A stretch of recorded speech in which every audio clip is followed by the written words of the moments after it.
Penyebab kapal motor Banawa mati mesin karena kehabisan BBM, bukan kerusakan mesin.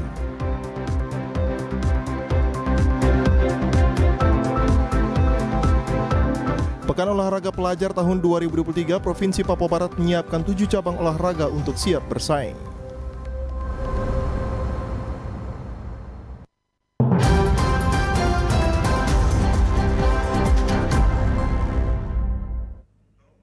Selamat petang saudara, berita Papua Barat hari ini kembali hadir menjumpai Anda, edisi Jumat 17 Februari 2023. Sejumlah informasi dari daerah di Papua Barat akan kami hadirkan untuk Anda.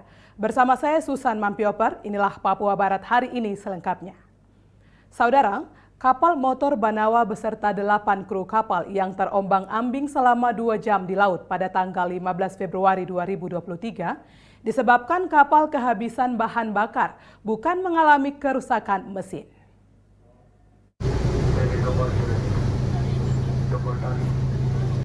Demikian disampaikan Kasubsi Operasi dan Siaga Basarnas Manokwari Martinus Febrian mengatakan kapal tersebut mati mesin dikarenakan kehabisan bahan bakar dan bukan mengalami kerusakan mesin yang disampaikan sebelumnya. Akibat kejadian tersebut, kapten beserta kru tidak dapat melanjutkan perjalanan menuju Manokwari. Hingga akhirnya terombang-ambing selama hampir 2 jam di laut lepas dan baru berhasil dievakuasi ke dermaga Cokran pada pukul 22.45 waktu Indonesia Timur pada Rabu 15 Februari 2023 kemarin. Adapun korban yang berhasil dievakuasi Kapten Awaludin laki-laki umur 52 tahun, Edward Baransano 38 tahun, Martin Asaribab 18 tahun, Julianus 17 tahun, Leo Baransano 32 tahun, Bernardus 32 tahun, Yosep 24 tahun, dan Ronald 24 tahun. Diketahui kapal kayu tersebut digunakan untuk membawa sembako dan penumpang dari Kabupaten Manokwari, Papua Barat ke Pulau Numfor, Provinsi Papua. Kejadian menyampaikan bahwa mereka bukan karena travel engine tidak, tetapi kehabisan bahan bakar. Itu menurut penyampaian dari Kapten awal. Menyampaikan bahwa mereka kehabisan bahan bakar sehingga tidak bisa melanjutkan perjalanan sampai ke Manokwari dan terombang-ambing di laut kurang lebih 2 jam lah. 2 jam, setelah 2 jam itu kami berupaya untuk mencari dan menemukan lokasi mereka di pertengahan antara Numfor dengan Manokwari, KM Banama Nusantara itu, dan kami sambil berkoordinasi dengan pihak pemilik kapal dan kapten kapal apakah mau ikut kami atau tidak. Ternyata mereka mengambil keputusan untuk semua korbannya harus dievakuasi ke Manokwari. Basarnas Manokwari menghimbau kepada masyarakat jika ada informasi yang membutuhkan bantuan SAR terkait kecelakaan pelayaran maupun di darat membahayakan jiwa manusia di area Manokwari dan sekitarnya dapat menghubungi emergency call 115 dan telepon ke nomor 0986 221 0150. Natalindo Kerawai TVRI Papua Barat melaporkan. Informasi berikut dari Kabupaten Pegunungan Arfak, saudara. Puluhan rumah warga di distrik Sururei, Kabupaten Pegunungan Arfak, Papua Barat mengalami rusak berat akibat diterjang angin puting beliung pada 15 Februari 2023 kemarin. Terekam video rumah warga yang berada di distrik Sururei, Kabupaten Pegunungan Arfak. Rumah warga rusak parah dan atap rumah terlepas lantaran diterjang angin puting beliung yang sangat keras. Dalam peristiwa tersebut tidak ada korban jiwa, namun hanya kerugian material rumah yang rusak akibat diterjang angin puting beliung tersebut. Polres setempat dibantu warga membersihkan sisa-sisa puing pohon yang tumbang diterjang oleh angin tersebut. Kapolres Pegunungan Arfak Kompol Isak Koko Hosyo mengatakan angin kencang puting beliung menerjang Kabupaten Pegunungan Arfak, Papua Barat terjadi dalam 2 hari sepekan ini mengakibatkan rumah rusak parah. Konfirmasi bahwa benar pada malam tanggal 14 dan 15 Februari 2023 ada kejadian angin kencang sehingga mengakibatkan beberapa rumah warga di beberapa kampung distrik Sururei mengalami kerusakan akibat tertimpa pohon yang tumbang. Dan ada beberapa rumah juga yang mengalami kerusakan akibat atap seng rumahnya terlepas karena angin begitu kencang. Tapi tidak ditemukan adanya korban jiwa di masyarakat, hanya mengalami kerugian material berupa kerusakan akibat pohon tumbang dan seng yang terlepas dan hilang. Demikian. Tim Liputan TVRI Papua Barat melaporkan.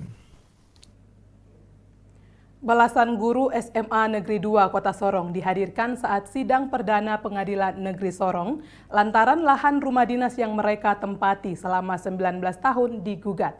Akibatnya proses belajar mengajar siswa di sekolah terganggu karena sejumlah guru ikut dihadirkan persidangan tersebut. Sebanyak 14 orang guru yang menempati lahan rumah dinas guru di Jalan Manibela, Kota Sorong, Papua Barat digugat ke Pengadilan Negeri Sorong. Sejumlah guru yang hadir di Pengadilan Negeri Sorong melakukan aksi protes gugatan yang dilayangkan oleh Andre Susilo. Di halaman kantor Pengadilan Negeri Sorong pada Kamis 16 Februari 2023, aksi damai dengan membawa spanduk yang bertuliskan guru tergugat maka pendidikan tergugat dan negara pun tergugat. Rumah guru adalah rumah pendidikan. Usai melakukan aksi damai, sejumlah guru-guru kemudian mengikuti sidang perdana yang berlangsung kurang lebih 1 jam dengan agenda materi gugatan perbuatan melawan hukum. Dalam persidangan itu berlangsung aman dan kondusif. Kepala SMA Negeri 2 Kota Sorong, Elsina Stroyer mengatakan kehadirannya bersama 14 guru yang menempati lahan rumah dinas guru di Pengadilan Negeri Sorong karena digugat. Ia menjelaskan rumah dinas guru SMA Negeri 2 Kota Sorong mereka sudah tinggal selama 19 tahun lalu yang diberikan oleh pemerintah daerah. Akibat gugatan lahan rumah guru, aktivitas belajar mengajar di sekolah SMA Negeri 2 Kota Sorong terhenti. Sejumlah siswa hanya bisa belajar lewat daring dari rumah karena ada agenda sidang yang menghadirkan 14 guru yang menempati lahan rumah dinas tersebut di Pengadilan Negeri Sorong. Tujuan hari ini adalah memenuhi panggilan dari Pengadilan Negeri Sorong terkait dengan adanya guru-guru SMA 2 sebagai ikut tergugat dalam gugatan Andre Susilo. Digugat karena menempati rumah yang berada di kilometer 11,5 Jalan Manibela. Kalau boleh tahu sudah berapa lama itu? Sudah 19 tahun.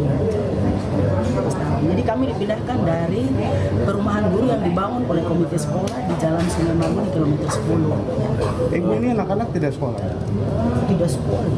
Kenapa tidak sekolah? Karena kita dipanggil ke sini. Semua ya? Iya. 14 guru tidak mungkin kita biarkan mereka. Sementara kuasa hukum dari penggugat Raymond Morinto menjelaskan sidang perkara nomor 14 tahun 2023 masih tahap meditasi. Menurut dia, lahan rumah dinas SMA Negeri 2 Kota Sorong merupakan sertifikat hak milik Andre Susilo sejak proses dari tahun 2003. Kami luruskan bahwa dalam hal ini Andre Susilo, kami ingin luruskan bahwa dalam hal ini Pak Andre Susilo sebenarnya kalau mau mengikuti dari proses tahun 2003 sampai saat ini, sebenarnya Pak Andre Susilo adalah pihak yang dirugikan karena proses dari tahun 2003 sampai saat ini sebenarnya sertifikat yang ada sama Pak Andre Susilo itu sertifikat hak milik atas nama Pak Andre Susilo, dan ini faktanya sudah dibangun SMK dan guru tanpa sebenarnya Pak Andre, dan ini sudah ada kesepakatan dan ini sebenarnya tidak pihak pemerintah kota dalam hal ini harus segera menindaklanjuti apa yang diaspirasikan oleh para guru-guru itu. Kita beralih ke informasi lain, Saudara.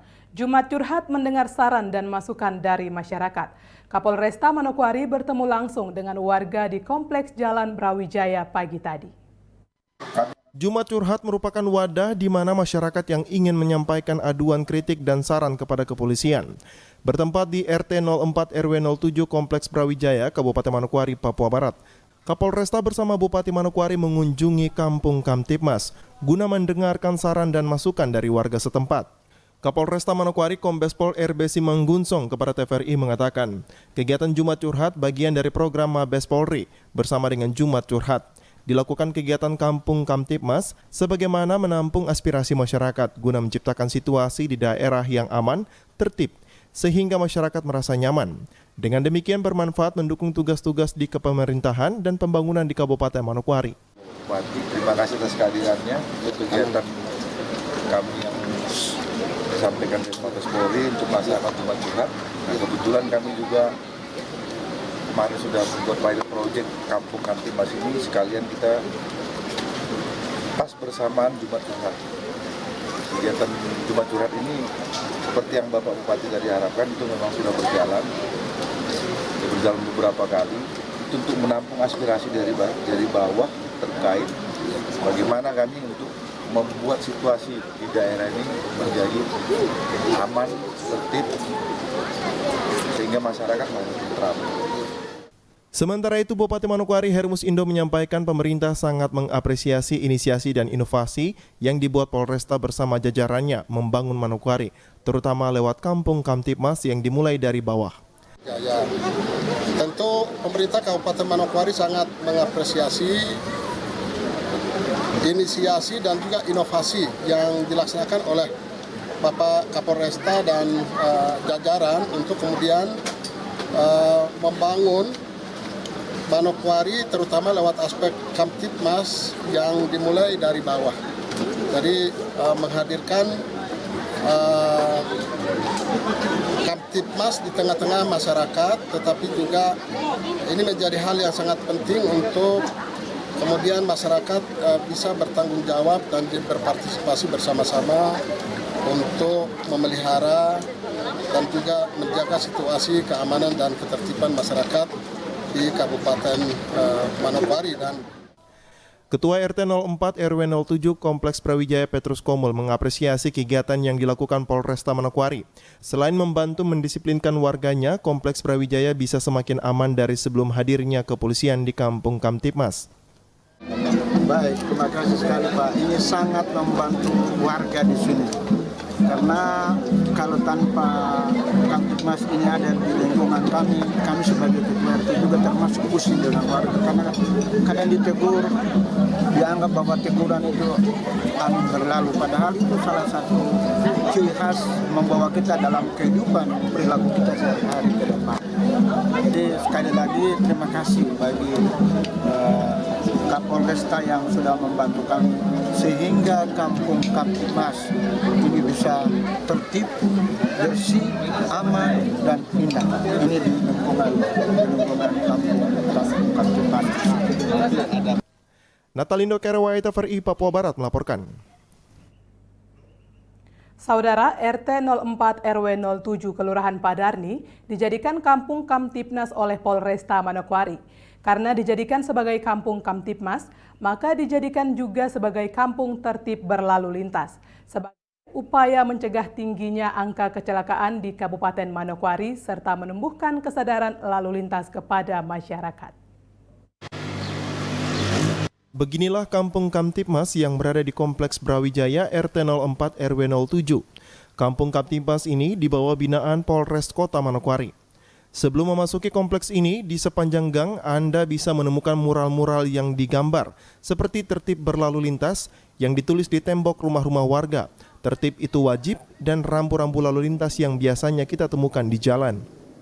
Tidak hanya itu, masyarakat yang datang ke kampung tertib berlalu lintas bisa menemukan tulisan ajakan stop narkoba, stop miras oleh Satuan Narkoba dan penyelesaian secara restoratif justice dari Satreskrim Polresta Manokwari. Kepada Bapak Bupati, kemudian Bapak Kapolresta bahwa pilot project ini kami bangun secara maksimal dengan beberapa ikon-ikon di dalam seperti kami menempatkan rambu lalu lintas, kemudian marka jalan yang memang sesuai dengan ketentuan, kemudian beberapa gambar-gambar mural yang memberikan informasi dan edukasi kepada masyarakat sini tentang budaya tertib lalu lintas, sehingga harapan kami masyarakat yang keluar nanti dari kampung ini betul-betul bisa menjadi agen perubahan khususnya dalam bidang lalu lintas.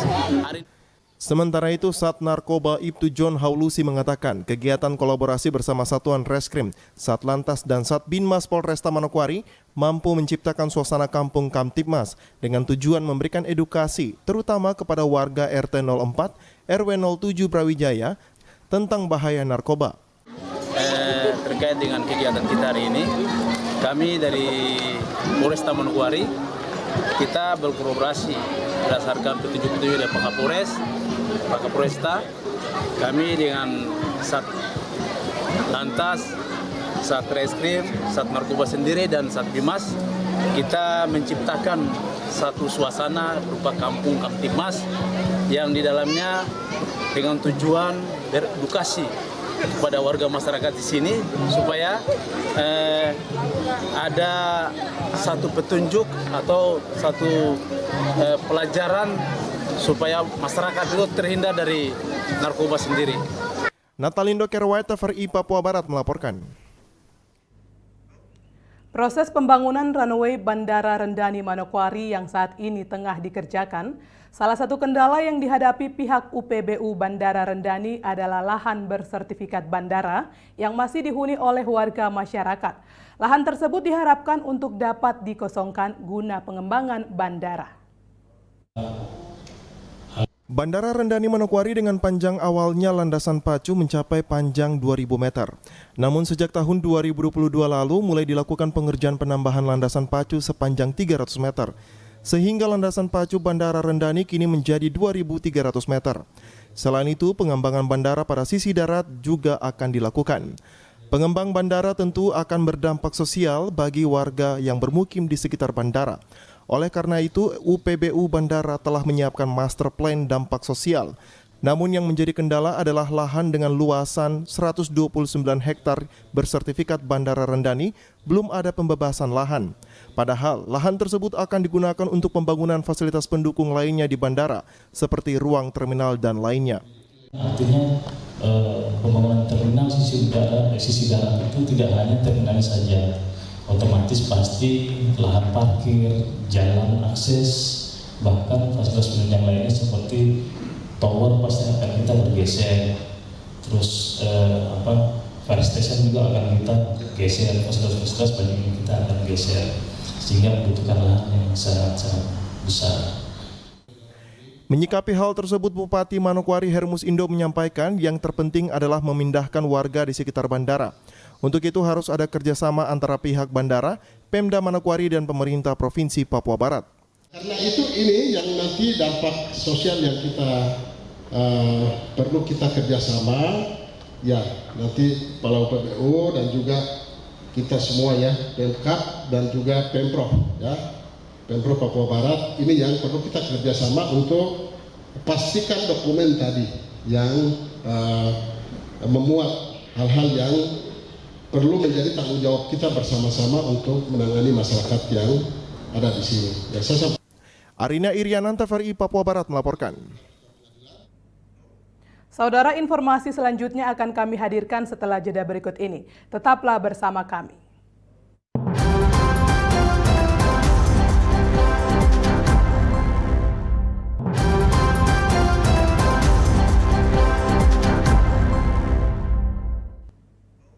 Terima kasih Anda masih bersama kami. Saudara, perilaku menjaga kebersihan dalam kota Manokwari dinilai masih sangat rendah.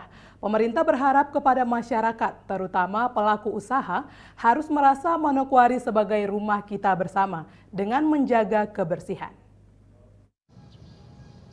Hal tersebut ditegaskan Asisten 2 Setda Papua Barat Melkias Werinusa saat memimpin apel gabungan di lingkup pemerintah Provinsi Papua Barat Jumat 17 Februari 2023 yang dilaksanakan di Terminal Wosi Manokwari. Melkias Werinusa menegaskan bahwa kegiatan kebersihan sebaiknya harus melibatkan masyarakat. Hal ini dilakukan agar menumbuhkan rasa memiliki dan cinta Manokwari sebagai rumah kita bersama. Melkias Werinusa dengan tegas mengatakan, selama ini kerja bakti yang dilakukan oleh pemerintah dalam kota Manokwari, reaksi masyarakat khususnya pengusaha di pinggir jalan hanya menonton. Kegiatan yang dilakukan oleh pemerintah, hal ini harus dievaluasi kembali agar ada kesadaran masyarakat untuk membersihkan lingkungan mereka. Pengalaman kita kan ketika kita sapu, kita angkat sampah yang di pinggirnya punya kios, punya toko duduk lihat. Air satu botol juga tidak dikasih. Betul, orang kasih sampah. Ya. Ini jadi evaluasi kita ke depan kalau kita mau kerja bakti seperti ini. Kalau kita mau kerja bakti kita mau lingkungan, pasang itu tumpul plastik di sana baru kita hidup di sana, toh. Gitu. Ini jadi catatan. Jadi jangan paksakan situasi dan kondisi sehingga ini pegawai juga resah. Itu catatan. Dan hari ini terakhir ya kita lihat seperti ini. Kita koordinasikan dengan baik supaya keputusan seperti ini tidak berdampak banyak pegawai. Ditambahkan sejak awal Februari banyak kegiatan pembersihan di Kota Manokwari terus dilakukan. Namun kesadaran tentang kebersihan khususnya pengusaha sangat rendah.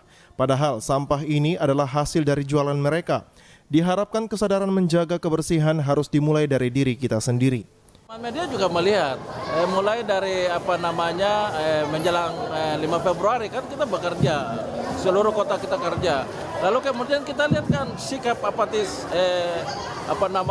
para pelaku usaha loh, ya sebenarnya harus tanggung jawab mereka. Mereka yang mengambil untung dari sampah-sampah plastik ini, mereka yang jual. Tapi kan mereka tidak berkontribusi untuk kebersihan itu, gitu loh. Nah kita bekerja sementara mereka duduk lipat tangan sambil melihat, menonton. Seolah-olah sesuatu yang untuk dipertontonkan, padahal tidak, gitu. Ini kan miris. Untuk menjaga kebersihan di Manokwari, Provinsi Papua Barat, harus dimulai dari dalam diri kita. Terus ditularkan dalam lingkungan keluarga dan selanjutnya di lingkungan tempat kita beraktivitas. Apabila semuanya dapat menjaga kebersihan, maka ke depan kota kita akan bersih dan bebas dari sampah. Jimmy Tabisu, TVRI Papua Barat melaporkan. Saudara, menyongsong peringatan Hari Peduli Sampah Nasional, pemerintah Provinsi Papua Barat melaksanakan lomba mengumpulkan dan memilah sampah di lingkup pemerintah Provinsi Papua Barat. Jumat 17 Februari 2023 bertempat di Pasar Sentral Wosi Manokwari, Dinas Lingkungan Hidup dan Pertanahan Provinsi Papua Barat melaksanakan lomba mengumpulkan dan memilah sampah yang berlangsung di halaman terminal Pasar Sentral Wosi Manokwari. Dari pantauan TVRI terlihat antusias aparatur sipil negara yang terbagi dalam setiap dinas bekerja sama membersihkan dan mengumpulkan sampah plastik, botol dan juga serta sampah lainnya yang berserakan di sekitar Pasar Wosi. Grace Darmawati, Kepala Bidang Pengelolaan Sampah dan Limbah B3, Dinas Lingkungan Hidup dan Pertanahan Provinsi Papua Barat mengatakan, dalam rangka Hari Peduli Sampah Nasional dilaksanakan lomba antar OPD di lingkup pemerintah Provinsi Papua Barat dan Kabupaten Manokwari. Serta ada juga lomba bagi pelajar dan masyarakat untuk mengumpulkan dan memilah sampah. Selain itu ada lomba lainnya yang menggunakan bahan baku berupa bahan bekas ataupun sampah yang bisa didaur ulang. 2023 ini kita adakan untuk seluruh OPD lingkup Provinsi Papua Barat dan juga Kabupaten Manokwari dalam rangka Hari Peduli Sampah Nasional. Dalam rangka Hari Peduli Sampah ini juga sebenarnya bukan hanya lomba mengumpulkan dan memilah sampah di lokasi Pasar Wosi, namun juga ada perlombaan lainnya yaitu mulai dari tingkat SD sampai tingkat pemuda. Kemudian juga nanti event terakhir itu di masyarakat, kita menyasar ke masyarakat ya, itu tanggal 24 Februari 2023.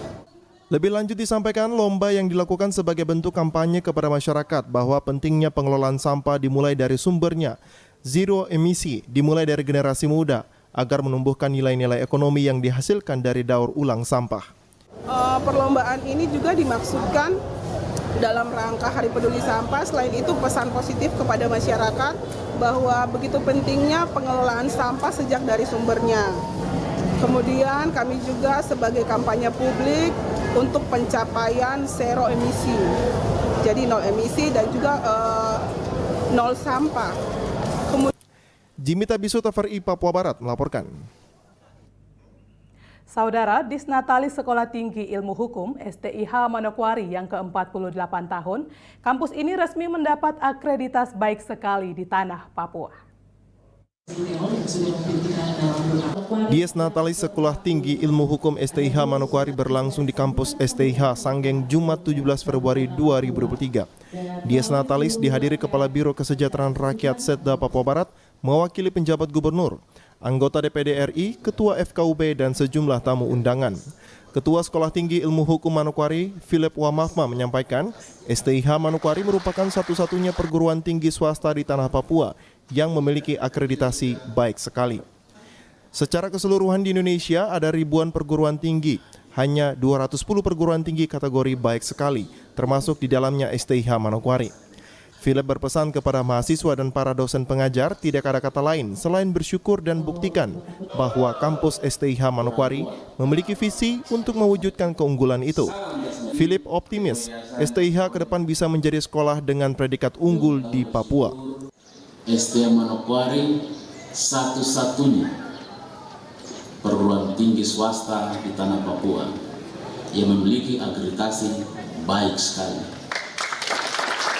Secara keseluruhan di Indonesia ada ribuan perguruan tinggi, hanya 210 perguruan tinggi yang kategori baik sekali, termasuk di dalamnya adalah STIH Manokwari.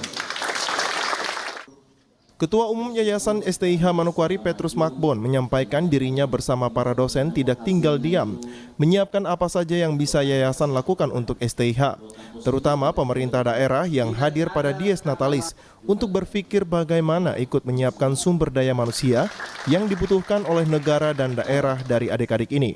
Tidak tinggal diam, kita juga bekerja keras juga untuk menyiapkan apa yang bisa yayasan siapkan untuk STIH ini. Hari ini kita sama-sama telah menyaksikan. Saya berharap bahwa ada orang-orang pemerintah di sini yang hadir, mungkin ada pejabat-pejabat yang diundang. Ini kita yayasan dengan sekolah ini berpikir untuk bagaimana menyiapkan manusia-manusia, sumber daya manusia SDM yang dibutuhkan oleh negara, dibutuhkan oleh daerah. Tetapi sayang, mungkin karena kita jasmira kan, jadi orang kira kita partai politik, jadi orang terlibat kita. Natalindo Kerawa, TVRI Papua Barat melaporkan. Kita beralih ke informasi lain, saudara. Dalam rangka membangun sinergitas antara Bawaslu Provinsi Papua Barat dengan stakeholder pada pengawasan dan pelaksanaan pemilu serentak tahun 2024, Bawaslu Papua Barat menggelar rapat koordinasi. Rapat koordinasi Badan Pengawas Pemilihan Umum Bawaslu Papua Barat bersama stakeholder dalam rangka membangun sinergitas dalam pengawasan pelaksanaan pemilu serentak tahun 2024 dilakukan dengan tema proyeksi tantangan penyelenggaraan pemilu 2024. Ketua Bawaslu Papua Barat dalam sambutannya menyampaikan Bawaslu sebagai penyelenggara pemilu di tahun 2024 pasti tantangannya lebih berat dari pemilu 2019. Secara teknik, Bawaslu sebagai penyelenggara bersedia untuk melaksanakan, namun dengan alasan kultur masyarakat sebagai peserta pemilih sudah pasti mempunyai perspektif serta kepentingan yang berbeda-beda. Namun tugas penyelenggara adalah menjalankan prinsip pemilu. Nah, untuk menjembatani itu sekiranya forum ini saya kira menjadi penting untuk Bapak Ibu bisa memberikan catatan-catatan kritis, walaupun adik-adik mahasiswa berikan catatan-catatan kritis sebagai bagian dari evaluasi maupun masukan buat kami penyelenggara, tetapi juga menjadi semacam komitmen bersama juga bahwa mari kita terus berkomitmen untuk mendukung proses kesuksesan penyelenggaraan pemilu di 2024. Arina Irianan, TVRI Papua Barat melaporkan. Dewan Pimpinan Cabang atau DPC Partai Gerakan Indonesia Raya Gerindra Kabupaten Manokwari membuka pendaftaran bakal calon anggota legislatif untuk pemilihan umum tahun 2024. DPC Gerindra Manokwari pun bersiap menggerakkan mesinnya untuk memenangkan pemilu dan pemilihan legislatif tahun 2024 mendatang dan optimis menambah kursi di DPRD Kabupaten Manokwari. Ketua Dewan Pimpinan Cabang Gerindra Bernard Sefnat Boneftar mengatakan dalam rangka pemilihan presiden dan pemilihan anggota legislatif yang kurang dari 1 tahun, DPC Gerindra Manokwari telah bekerja mempersiapkan sejumlah agenda yang sudah dilaksanakan, yaitu membentuk Badan Pemenangan Pemilu atau Bapilu yang ada di kantor sekretariatan DPC Partai Gerindra. Gerindra kita mengacu pada moto kita itu tim sukses. Nah, kita dalam menyongsong Pilpres dan Pileg kita tetap bekerja dengan misi kita 3 sukses. Sukses, 3 sukses ini sukses Pilpres, sukses Pileg, dan sukses Pilkada. Sementara itu Ketua Badan Pemenang Pemilu Novarina Makatita mengatakan Partai Gerindra telah membuka pendaftaran bakal calon anggota DPRD Kabupaten Manokwari dari tanggal 13 Februari hingga berakhir pada tanggal 25 Februari 2023. Bapil Partai Gerindra Kabupaten Manokwari, kami sudah buka pendaftaran dari tanggal 13. Sejak dibukanya pendaftaran sampai dengan hari ini, hari keempat, animo masyarakatnya luar biasa sekali. Jadi kalau berbicara dapil 1 sampai dapil 4, kuotanya penuh, melebihi kuota. Kita memang banyak sekali yang sudah mendaftar di kami, sudah hampir mencapai 40, sekitar 40 calon bakal caleg yang mendaftar di Partai Gerindra. Salah satunya tujuan penjaringan adalah merupakan amanat partai. Instruksi yang disampaikan Gerindra Pusat pada semua daerah agar apa yang menjadi target mereka bisa tercapai. Sehingga Gerindra Kabupaten Manokwari dapat melahirkan para caleg-caleg terbaik. Jadi tujuan kami melakukan penjaringan ini salah satunya adalah amanat partai, ya. Ini instruksi yang disampaikan dari pusat langsung kepada semua daerah, provinsi maupun kabupaten kota. Tujuannya agar apa yang menjadi target partai bisa tercapai, sehingga kami Gerindra Kabupaten Manokwari bisa melahirkan para kader-kader terbaik, ya, para caleg-caleg terbaik yang nanti akan mendaftar di KPU, sehingga ketika duduk nanti mereka benar-benar bisa memperjuangkan apa yang menjadi aspirasi masyarakat Manokwari. Natalindo Kerwai, TVRI Papua Barat melaporkan. Saudara, Pekan Olahraga Pelajar tahun 2023 Provinsi Papua Barat menyiapkan 7 cabang olahraga untuk siap bersaing dengan menargetkan 4 medali emas dari cabang olahraga yang sudah disiapkan. Pekan Olahraga Pelajar Nasional tahun 2023 merupakan pekan olahraga ke-16 yang akan dilaksanakan di Provinsi Sumatera Selatan dengan melombakan sekitar 23 cabang olahraga. Untuk itu pemerintah Provinsi Papua Barat juga telah menyiapkan atlet untuk beberapa cabang olahraga yang diunggulkan. Muhammad Sahir, PLT Kepala Dinas Pemuda dan Olahraga Provinsi Papua Barat saat diwawancarai mengatakan, untuk pelaksanaan Pekan Olahraga Pemuda Nasional tahun 2023, pemerintah provinsi akan mengikuti 7 cabang olahraga dan yang sudah berada di pusat pendidikan dan latihan olahraga pelajar yaitu atletik karate dan panahan, dan yang lainnya adalah sepak takraw putri, tinju, kempo, dan tenis meja. Yaitu Popnas dengan Prapopnas. Kemudian yang berikut Prapopnas kemarin kita sudah laksanakan, kita sudah ikut kegiatannya di Sulawesi Tengah dan kita loloskan kemarin ada 1 atlet tinju untuk menuju ke Palembang. Mungkin di bulan 10 kita ikut kegiatan Popnas dan rencananya untuk kegiatan Popnas yang akan datang ini kita rencana mengikuti 7 cabur. Ditambahkan untuk Pekan Olahraga Pemuda Nasional ke-16 tahun 2023 di Sumatera Selatan, Papua Barat menargetkan 4 medali emas dari cabang olahraga karate, panahan, dan juga tinju. Kemarin waktu Popnas yang dilaksanakan di Jakarta, itu yang mendapatkan medali kemarin itu adalah karate. Mudah-mudahan karate bisa menyumbangkan lagi medali emas, dan tinju juga ini kemarin di Sulawesi Tengah dia menyumbangkan medali perak. Mudah-mudahan bisa berubah menjadi emas juga di sana. Jimmy Tabisu, TVRI Papua Barat melaporkan. Saudara, informasi tadi sekaligus menutup jumpa kita pada Papua Barat hari ini, edisi Jumat 17 Februari 2023. Mewakili seluruh kerabat kerja yang bertugas, saya Susan Mampioper undur diri dari hadapan Anda. Terima kasih atas kebersamaan Anda dan sampai jumpa.